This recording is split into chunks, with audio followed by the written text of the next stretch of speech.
สวดมนต์ตอนเช้า6คาถาศักดิ์สิทธิ์เปิดดวงชะตาหนุนรุ่งทุกด้านเฮงโชคลาภขจัดโลก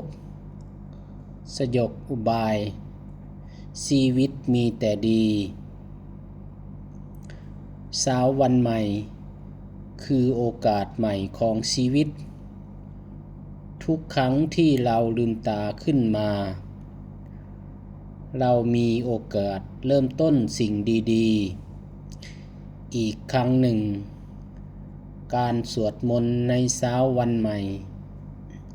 ไม่ใช่เพียงแค่การกล่าวถ้อยคำศักดิ์สิทธิ์แต่เป็นช่วงเวลาที่เราได้หยุดความวุ่นวายของจิตตั้งสติและนึกถึงพระรัตนตรัยและตั้งใจดำเนินชีวิตด้วยความดี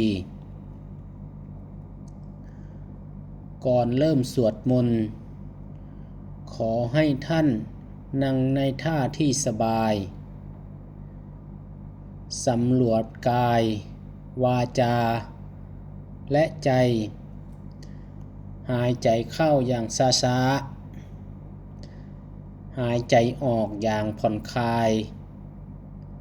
แล้วตั้งจิตให้สงบหากจิตยังมีความกังวลไม่จำเป็นต้องบังคับตัวเอง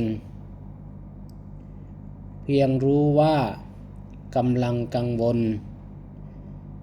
แล้วค่อยๆกลับมาอยู่กับลมหายใจ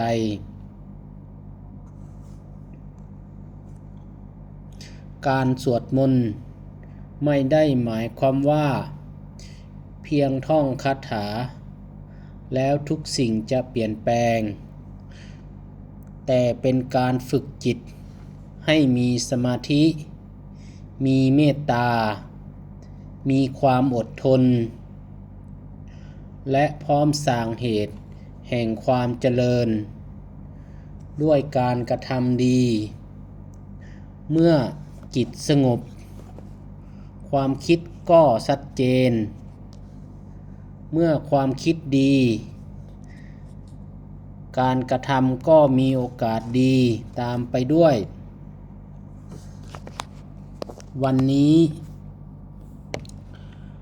ขอเชิญทุกท่านร่วมสวดมนต์ตอนเช้า6 บทด้วยจิตที่ตั้งมั่นพร้อมตั้งคำอธิษฐานให้ชีวิตพบแต่ความสงบความเจริญและสิ่งที่เป็นมงคลคาถาบทที่1บทบูชาพระไตรพระบทที่1คาถาบูชาพระรัตนตรัย นะโมตัสสะภะคะวะโตอะระหะโตสัมมาสัมพุทธัสสะนะโมตัสสะภะคะวะโตอะระหะโตสัมมาสัมพุทธัสสะนะโมตัสสะภะคะวะโตอะระหะโตสัมมาสัมพุทธัสสะจากนั้นระลึกถึงพระพุทธพระธรรมและพระสงฆ์ด้วยจิตที่เคารพขอให้การเริ่มต้นของเช้าวันนี้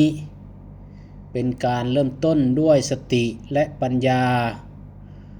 ขอให้เรารู้จักแยกแยะสิ่งที่ควรทำและไม่ควรท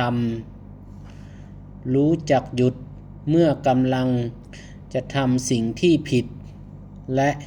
รู้จักเดินหน้าสู่สิ่งที่ถูกต้องขอให้ความศรัทธาในพระรัตนตรัยเป็นกำลังใจในการดำเนินชีวิตไม่ใช่เพื่อหวังให้สิ่งศักดิ์สิทธิ์ทำแทนทุกอย่างแต่เพื่อเตือนใจให้เรามีกำลัง